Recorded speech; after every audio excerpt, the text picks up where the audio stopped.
Paper ballot से चुनाव announce हो जाएंगे तो शायद हमारे देश के भी बहुत सारे बड़े बड़े मंत्री और संतरी और इलेक्शन कमीशन और जो दूसरी जगह सीबीआई और ईडी के लोग आके ये बोलेंगे कि हम जनता से माफ़ी मांग रहे हैं, हमें आप फांसी पे चढ़ा दो लेकिन माफ़ कर दो। चंडीगढ़ में तो बैलेट पेपर से हुए थे ना चुनाव, पकड़ी गई ना चोरी। यही तो कह रहा हूँ, चोरी करने की कोशिश, चोर चोरी से जाए हेरा फेरी से ना जाए, कहावत सुनी आपने।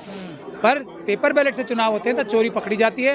हेरा फेरी फिर भी रोकने के लिए सुप्रीम कोर्ट को एक और ऑर्डर करना पड़ेगा कि तुमने जो ये हेरा फेरी की है ना, ये नहीं चलेगी, जो चोरी की थी वो नहीं चलेगी और पुराने वाला ही मेयर रहेगा। लेकिन ये तो चोर चोरी करे, हेरा फेरी से भी ना जाए और उसके ऊपर सीना जोरी से भी ना जाए। उसके बाद क्या किया, 3 लोगों को दबाव डाल के जो इन्होंने कॉर्पोरेटर्स को खरीदा। तो इतने खतरनाक बड़े क्रिमिनल्स हैं ये, इनको रोकने के लिए देश की जनता को जागरूक रहना पड़ेगा। पेपर बैलेट से चुनाव करने पड़ेंगे, एक एक आरएसएस और बीजेपी के पन्ना प्रमुखों को आइडेंटिफाई करके रखना पड़ेगा और इनको कहीं भी अपराध करने से रोकने की जिम्मेदारी देश की जनता को लेनी पड़ेगी, वरना ये अपराधी प्रवृत्ति के लोग हैं, अपराध ही करना इनकी मंशा रहती है हमेशा। लोकतंत्र के लिए तो बड़ा फैसला आया, लेकिन मीडिया इस मुद्दे को गोल गोल घुमा गई सर। मीडिया देखिए बिल्कुल गोल गोल नहीं घुमा रही। आप तो मेरा इंटरव्यू कर रहे हो, और कौन है मीडिया? अरे हम तो सोशल मीडिया वाले यूट्यूबर। मीडिया कौन है?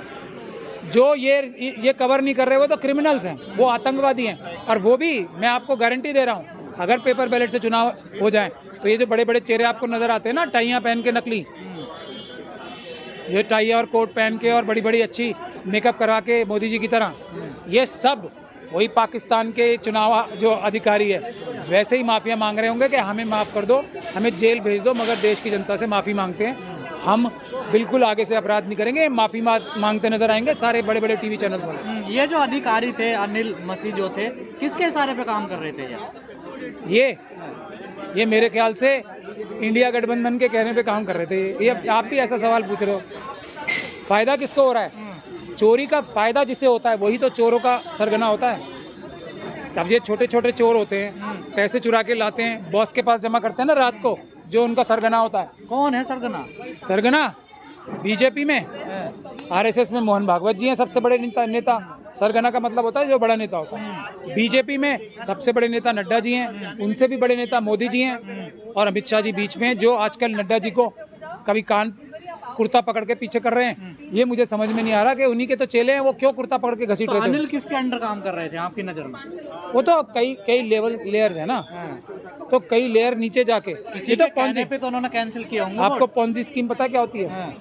बताइए सर क्या। पॉन्जी स्कीम एक ट्रायंगुलर स्कीम होती है। बहुत बड़े बड़े फ्रॉड जो होते हैं ना आजकल, ये कहते हैं ना कि आप इसमें पेड़ों में धन वो लगाओ, इन्वेस्ट करो, इसमें इन्वेस्ट करो, तो उसमें लेयर्स होती हैं। एक आदमी की जिम्मेदारी होती है, उसके ऊपर एक और आदमी जिम्मेदारी होती है, उसके बाद एक और होता है। तो ये पिरामिड स्ट्रक्चर है, जिसके ऊपर सबके ऊपर मोहन भागवत जी हैं, उसके बाद और लोग, उसके बाद और लोग। तो जो ये मसीह जी के ऊपर वाला जो चैनल होगा, उसको डायरेक्शन तो सारी ऊपर से ही आती है। जैसे एक वो होता है ना, जैसे एक झरना होता है, करप्शन का झरना टॉप से आता है, और जो नीचे वाला आदमी होता है सबसे, मसीह जी को उनके ऊपर वालों ने, उसको जो उनके ऊपर वाले थे उनके ऊपर वालों ने, और अल्टीमेटली आरएसएस से। बीजेपी को मतलब सत्ता की कुर्सी की इतनी भूख है कि इस लेवल तक गिर जाएंगे ये लोग? नहीं तो क्या चाह रहे हो आप, वो जेल जाएं? अगर ये चुनाव हार जाते हैं और अगर आने वाली सरकार ईमानदारी की इतनी सी भी दिखाएगी, तो एक भी आरएसएस का पन्ना प्रमुख भी जेल से बाहर नजर आ जाएगा आपको।